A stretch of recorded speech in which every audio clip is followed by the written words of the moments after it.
YouTube, this is Gracie and welcome back to my channel. I'm really excited to share this video with you guys today because I'm going to be sharing my love of Disneybounding. I set out to recreate this artist's rendering of Vanellope Von Schweetz from Wreck-It Ralph, where she is essentially Disneybounding as herself. Now, if you don't know what Disneybounding is, head on over to my Instagram account at Gracie_Harrold_, or you could also look up images on Google, real easy. Basically, what Disneybounding is when you dress up like a character, but you're not in costume. So you're going to resemble the character, what they wear or what they look like, but not be in full costume. So I headed over, the very first thing I went to forever21.com because they have a lot of really sometimes kind of weird, very unique items that tend to work best for me when I Disneybound. So I went to Forever 21 and I saw this sweatshirt. And oh my gosh, I took this as a sign. This was exactly like the picture and I was really stoked. I thought, okay, if I could find this, I could find everything that I need. So I bought that. Then I went over to Target.com and I found this jacket. And again, perfect. It's not cropped like the sweatshirt is in like the artist's rendering, but I'm not a huge fan of cropped things anyway. And I'm going with a pair of dark brown pants that I've had forever, which is actually ideal for when you want to Disneybound. If you already have something in your closet, you should definitely go for that instead of having to buy new things. And of course, a bonus is when you can go to secondhand stores like Goodwill and buy things that way. That way you're not doing fast fashion or anything like that. So if you guys would like to see more videos like this or videos of me searching at like Goodwill and stuff for Disneybounds, let me know in the comment section down below. Leave me a little candy icon emoji. That way I know that you're interested. So let me talk about the items that you see here in front of you. I got all of these items from Amazon. And the first thing I wanted to talk about were these shoelaces. I got a pair of two of hot pink shoelaces with different metal tips. Now these ones are silver, but I also have gold.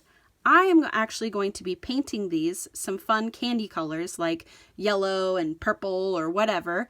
So that way they kind of look like Mike and Ike's or Tic Tacs.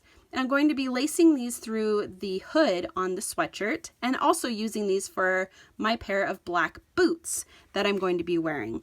Now, in the artist rendering, you don't see what she is wearing on her feet or her legs or anything like that.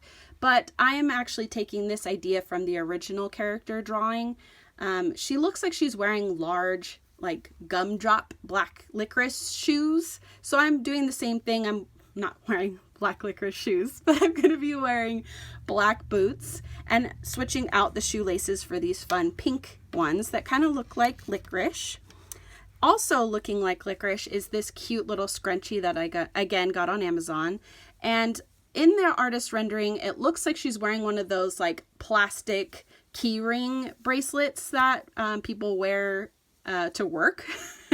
And girls nowadays are wearing them in their hair, but I don't trust those things. I feel like they're gonna tangle up my hair. So I went with this crushed velvet hot pink scrunchie.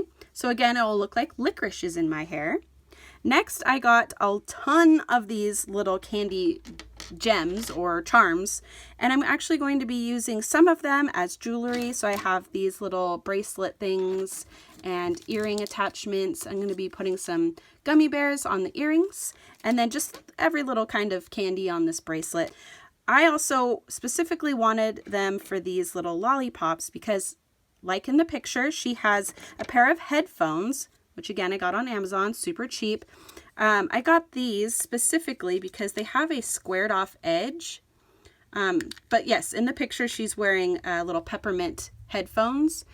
I got these because they have like this flat edge here and I will be able to glue the little lollipops onto them. And then of course right where the volume is on the back side, I'll be able to put another one there as well.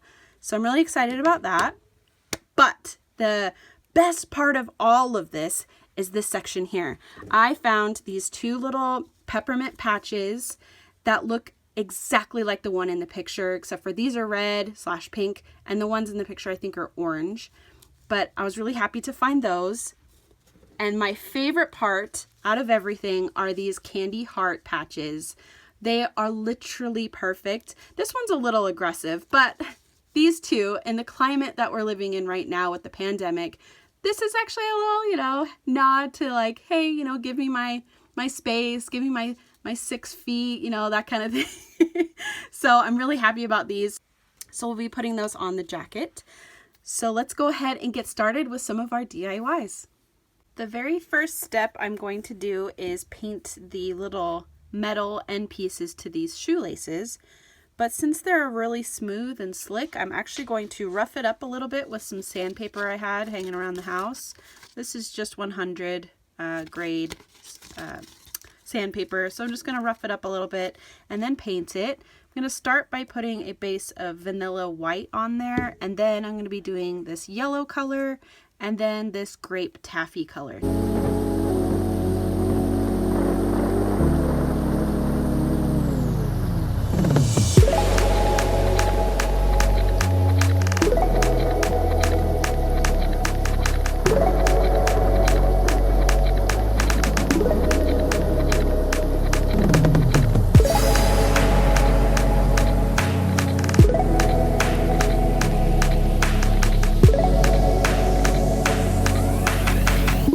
Before I move on to the fun candy part, making all of the bracelets and earrings and such, I wanted to show you guys really quickly. I changed my mind on the colors of the end of the shoelaces, and I wound up doing green, purple, yellow, teal, orange, and dark blue. Then, after I painted it with the paint, I went over it with a clear coat of nail polish so it would have a little bit of a shine to it. It turned out pretty good. I'm pretty happy with those. So I wanted to show you that real quick before I start making all the jewelry.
I wanted to show you guys the headphones in their finished glued state, and actually I put these in my ears and they still fit perfectly because they're so far off of the actual earbud that it worked out great, and it looks super cute. It looks like I have candy in my ears, which is kind of funny. And then this one turned out really good as well. I wanted this one in the center because the colors go really well with the like mint color of the jacket and the sweatshirt. I just kind of liked all the pastel colors being together, and then all of the like rainbow swirls being in my ears. Anyway, the next thing I need to do is put these patches onto the jacket, but I don't want the patches to permanently be on the jacket. So instead of ironing them on, which is what they are for, I'm actually going to hand stitch them on, and then the same thing for these guys. That way they stay on the jacket, but if I want to take them off, I could just take a seam ripper and take them off.